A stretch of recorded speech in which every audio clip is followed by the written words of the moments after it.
If you're thinking about selling your home in Las Vegas right now, there's something else you need to consider besides what the homes around you are priced at. You also need to consider how many homes are hitting the market, because that's an indication of where we're headed next. Now, for 2 years, that number was exploding, 50% more listings, 100% more. If you were selling into that, you felt it. More competition, longer waits, softer offers. And if you're a buyer, you've enjoyed more choices and more negotiating power as a result. Well, that flood of inventory has basically stopped. Growth is down to low single digits now, almost feels like a normal market. Now, Las Vegas Realtors just closed the books on July, so let's take a look at what's been happening and what's likely to happen the rest of this summer.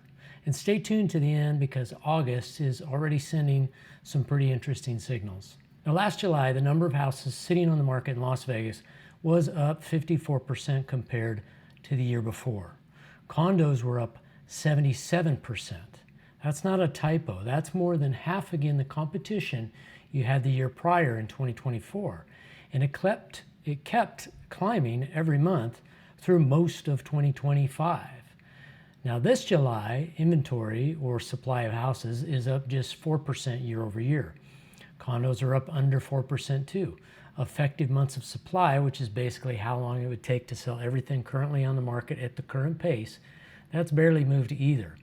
Houses sit at 3.6 months supply, and a year ago that same number was up 64% over the previous year. This year it only grew 3%, so it's only up a little. Now, that's the story that most people selling right now don't really realize yet. And if you've been holding off because you kept hearing the market is flooding with inventory, you're kind of reacting to 2025's market, not this one. The flood kind of already happened. What's left is a market that's found its level, and it's staying pretty constant. Now, if you went back to early 2021, about this same time, the Valley had 1,800 houses for sale total.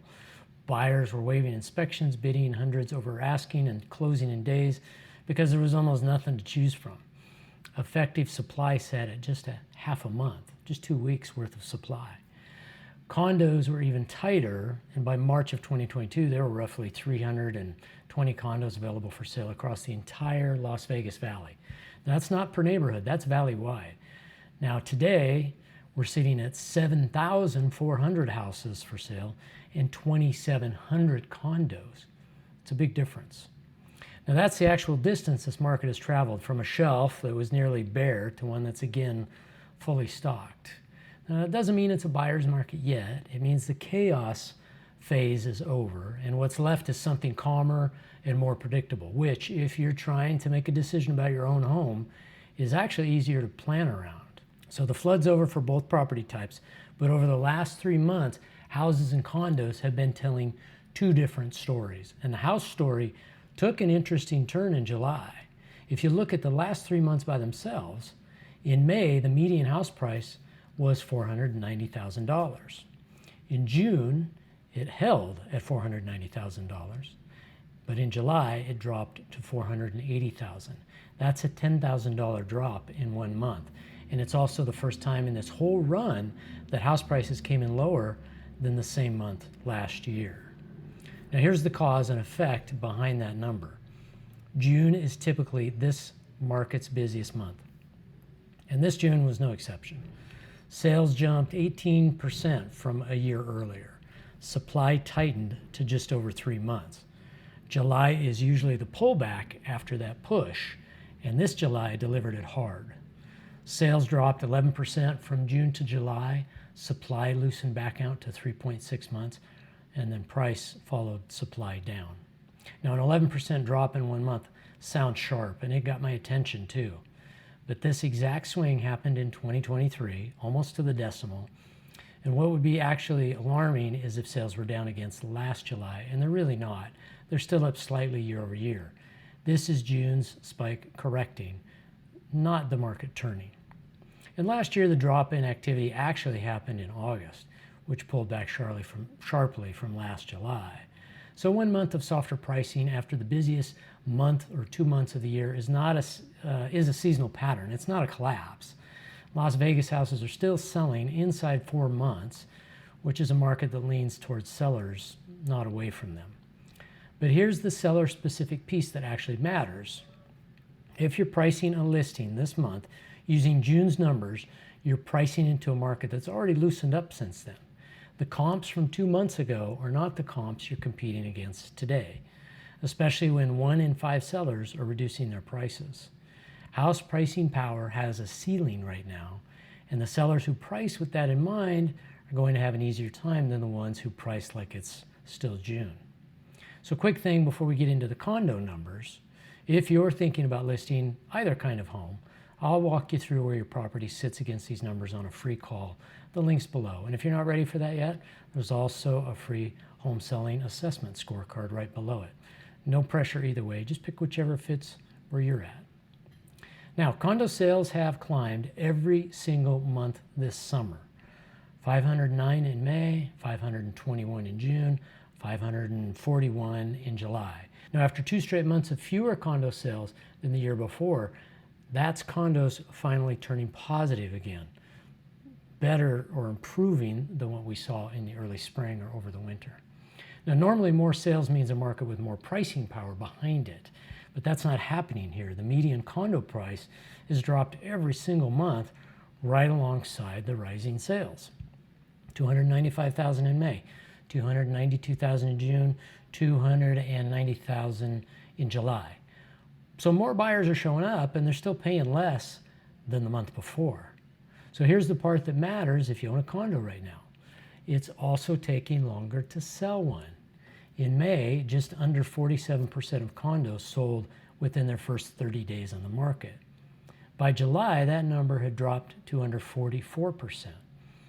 So more condos are selling for less money, and it's taking more of them longer to get there. That's a market where buyers have the leverage, and they know it. Now, condos are sitting at 5 months of supply right now compared to just 3.5 for houses. A 5-month supply means buyers can take their time, compare units, and negotiate. And if you're a condo seller treating this like the house market next door, you're going to overprice and then wonder why showings slow down and you just sit on the market. Now, there's one thing worth flagging honestly, and that's that the average price of condos sold actually went up almost 13% in June, even as the median price dropped. Now, when those two numbers move in opposite directions, it usually means the mix of what's selling has changed. More higher end units, fewer lower end ones. Not that the typical condo got more valuable.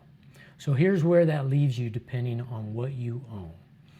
If you're sitting on a house, the flood is over and pricing power hasn't disappeared. It's just gotten a little more seasonal. July's dip isn't a reason to panic yet.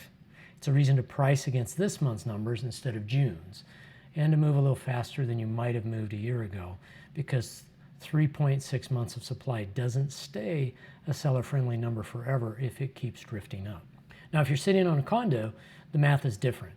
5 months of supply means buyers are holding the cards, and that changes how a negotiation actually plays out. Think of it like a poker table. When you're the only seller with a hand worth playing, you can bet big and buyers have to call. But when there are 5 months of hands on the table, buyers get to fold and wait for a better one, and they will if your price gives them a reason to. Now, houses and condos need almost opposite strategies right now, even though you're selling in the same city at the same time. Houses can still lean on scarcity somewhat. Condos have to lean on presentation, pricing, precision, and getting ahead of a buyer's leverage instead of hoping it goes away. You don't want to be chasing this market down if you're a condo owner.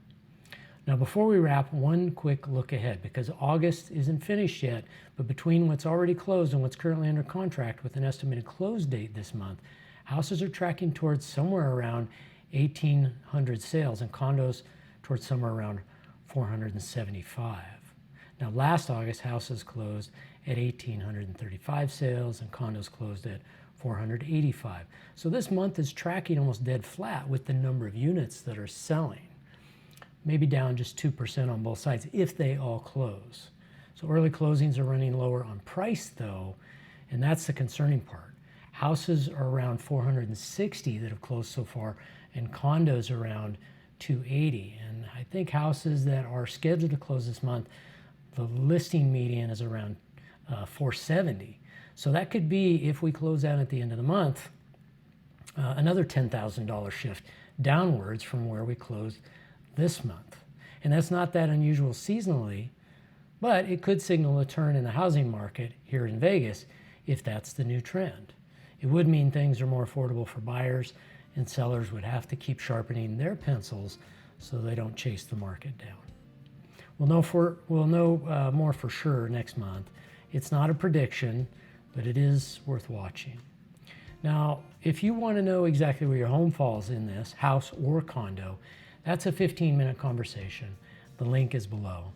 Thanks for watching. I'm Justin. I'll see you next time.